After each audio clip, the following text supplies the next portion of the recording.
Hello and welcome to La Rosa Reads. I'm Denise La Rosa, and today I am so excited to share with all of you my reading plans for the month of August.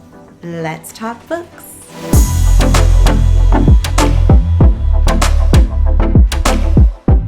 All right, so I have 8 books that I plan to read in the month of August, and I am super excited about every single one of these books. So without any further ado, let's do this.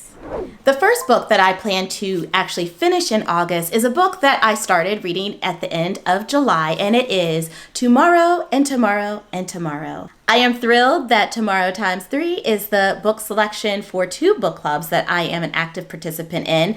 The first one being A. Marie's book club. This is the July book club selection, so I'm a little tardy finishing this book, but hey, better late than never. And the second book club that I'm actually pretty active in is the Barnes & Noble book club. My local Barnes & Noble bookstore is less than a mile away from my house, and the staff there are like super wonderful and just really a part of my family, my book reading community. We're friends. Every time I come in, they see me, they know me, they'll tell me about books that have recently arrived that they think I'll be interested in, and we love talking about books. So Tomorrow and Tomorrow and Tomorrow is a book that I have to say the cover totally grabbed me. This is by Gabrielle Zevin, and look at this. The colors, y'all, oh my lordy, fantabulous.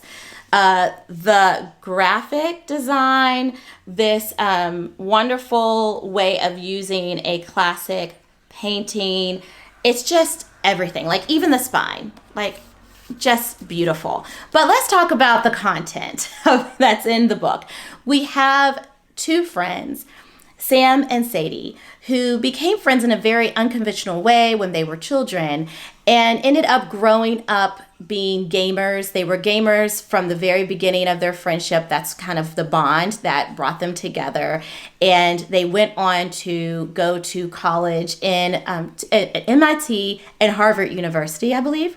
And so they actually are originally from California. And so their college pursuits both took them to the East Coast, same city, and they end up designing this game that just is a life-altering moment for them. And they become these infamous, famous game designers, and this book really dives deep into how success and lived experiences and personalities and, all the things, basically life, can impact a friendship. It can either impact it in positive ways or negative ways. And I am just loving the relationships that are being described and really delves deep into the relationship of friendship.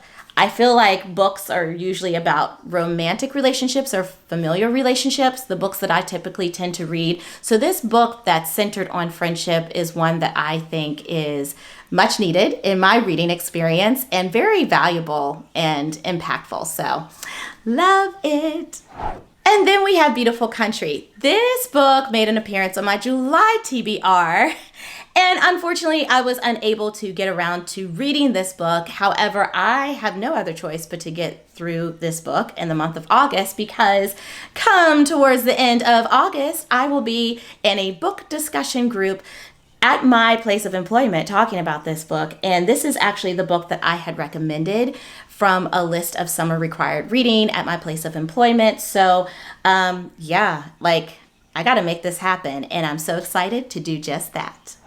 So one of the most awesome gifts that starting a BookTube channel has given me are friendships. And specifically, one friendship in particular is one that I just value from my heart, and it's my friendship with Olive from A Book Olive. So it's really ironic that we both live in the Pittsburgh area. However, we found each other virtually through Goodreads and YouTube.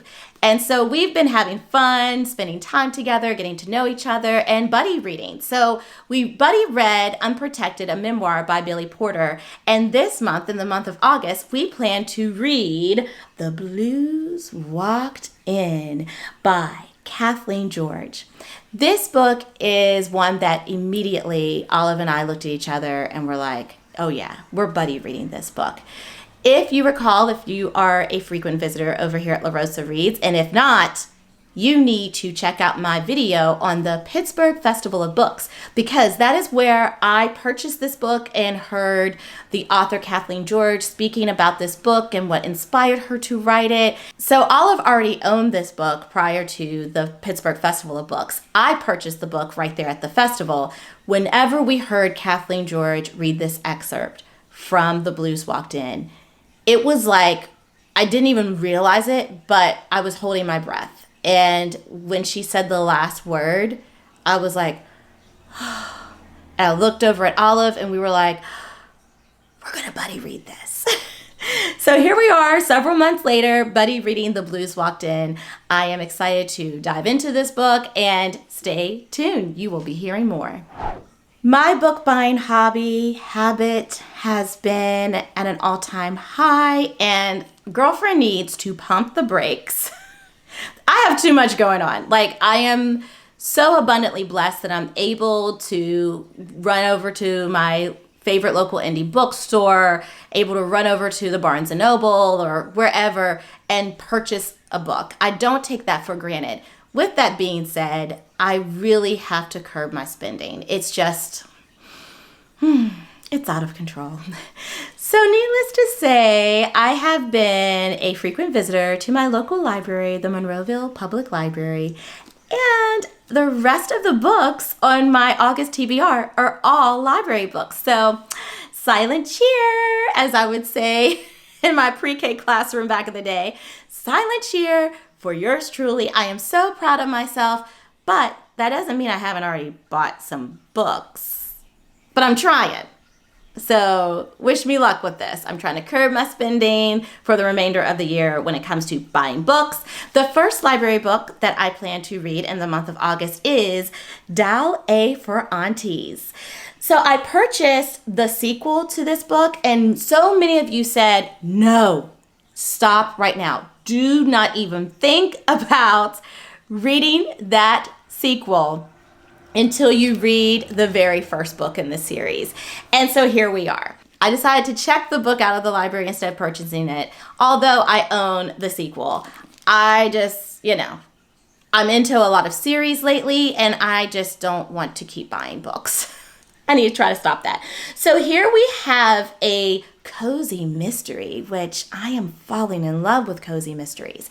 Let's see exactly what's happening in this cozy mystery. When Madeline Chan ends up accidentally killing her blind date, her meddlesome mother calls for her even more meddlesome aunties to help get rid of the body. Okay. Unfortunately, a dead body proves to be a lot more challenging to dispose of than one might anticipate, especially when it is inadvertently shipped in a cake cooler to the over-the-top billionaire wedding that Meddy, her ma, and her aunties are working at an island resort on the California coastline. It is the biggest job yet for their family wedding business. So it's the biggest job yet for their family wedding business. And nothing, not even an unsavory corpse, will get in the way of her auntie's perfect buttercream flowers. Okay, this sounds like quite the adventure. I'm smiling already. I am so ready to read Dal A for Aunties. So I have been having a ton of luck with the diverse spines of the month. This is a wonderful Instagram account that I just have fallen in love with, and I am so excited about their August selection. I have read every single book club selection, every single spine of the month since January, and man, it has been so much fun. And now we have for August, Wahala.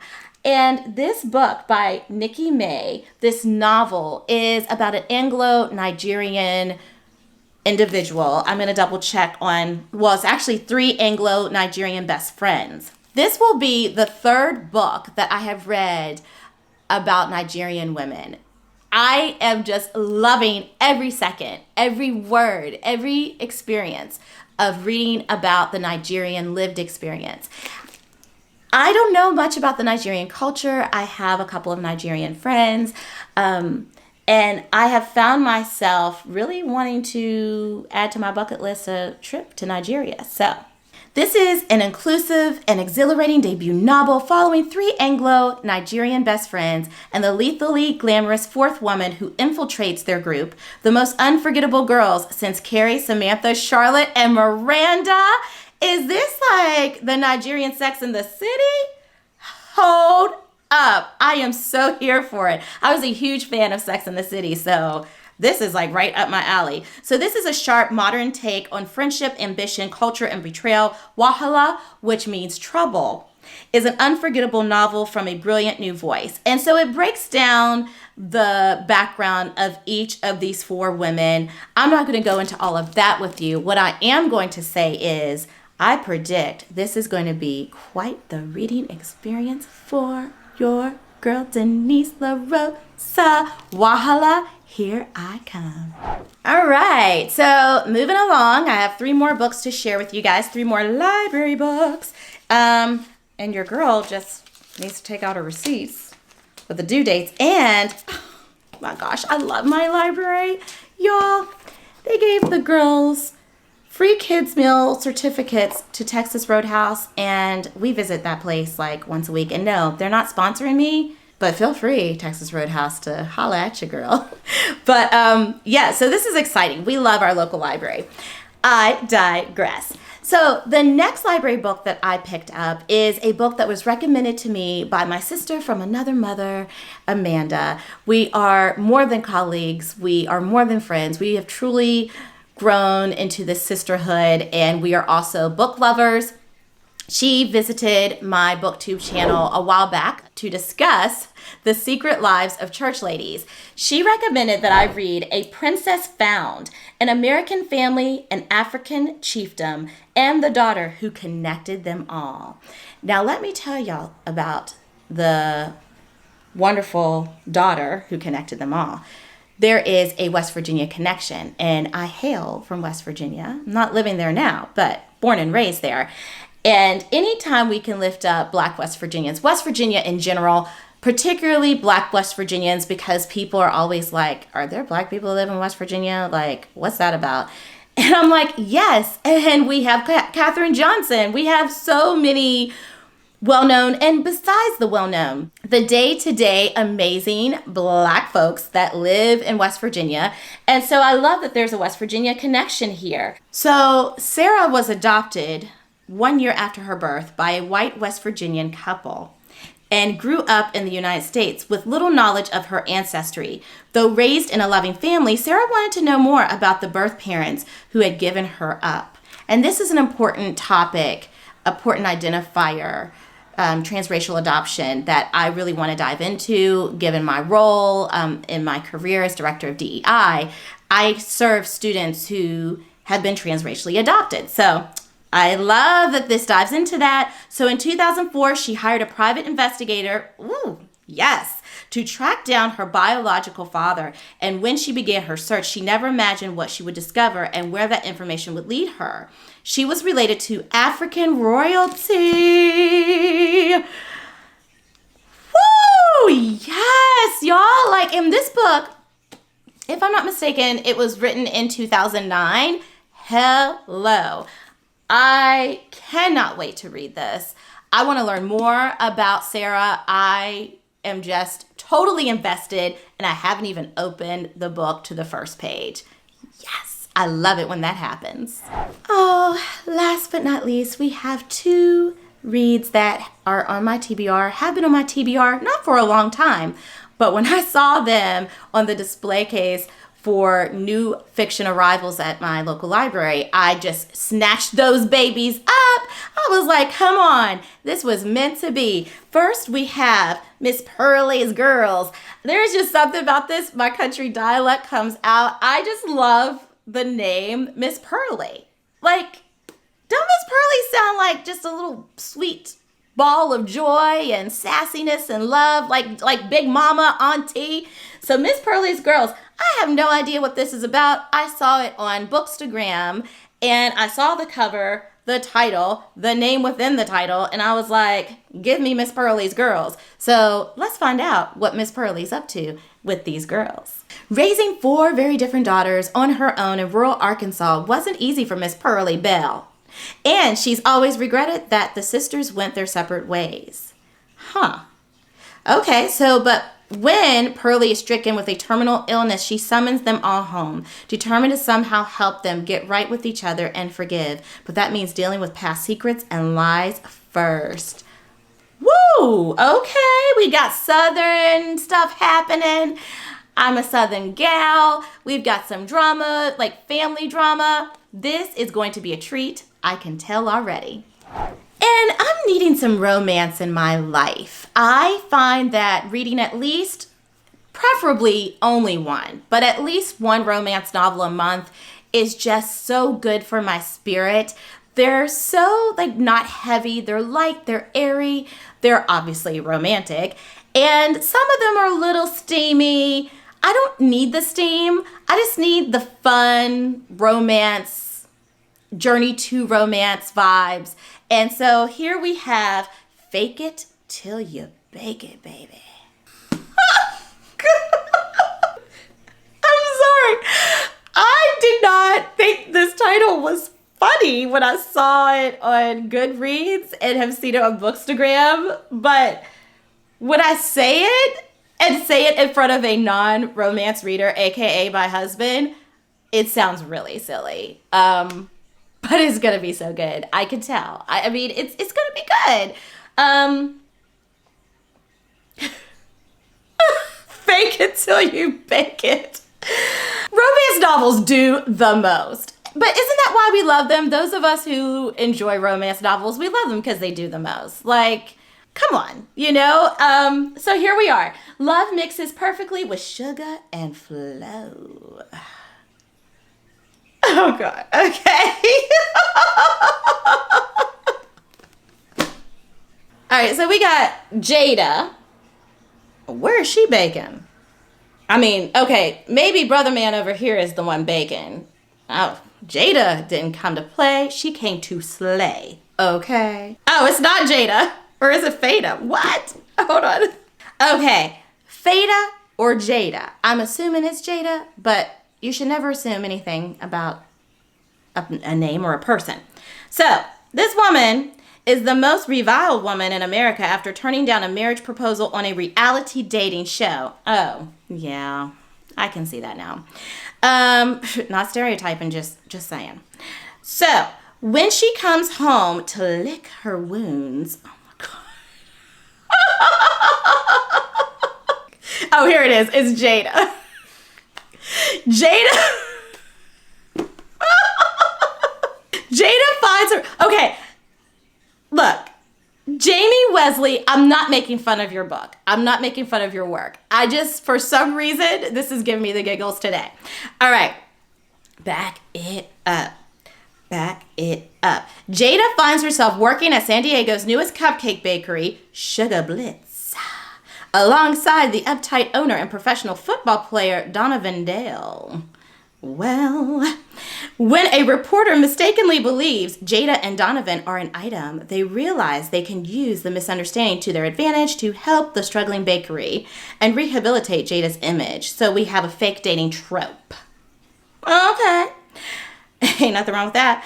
Faking a relationship should be simple, but sometimes love is the most unexpected ingredient. Oh my God. All right, Fake It Till You Bake It is a sweet confection. A sweet confection of a novel, the perfect story to curl up with while enjoying a cupcake on the side or a sweetie on the side. I might end up reading this book first. I mean, after tomorrow and tomorrow and tomorrow, of course. But Fake It Till You Bake It might make it first on my list of reads for August. All right, y'all, that wraps up this edition of La Rosa Reads. Please stick around, my friends, and check out this video to know what I read or was hoping to read in July. You will find out what I ended up reading and what I didn't end up reading soon. In the meantime, I hope you are having a fantabulous summer, and until next time, happy reading. Peace.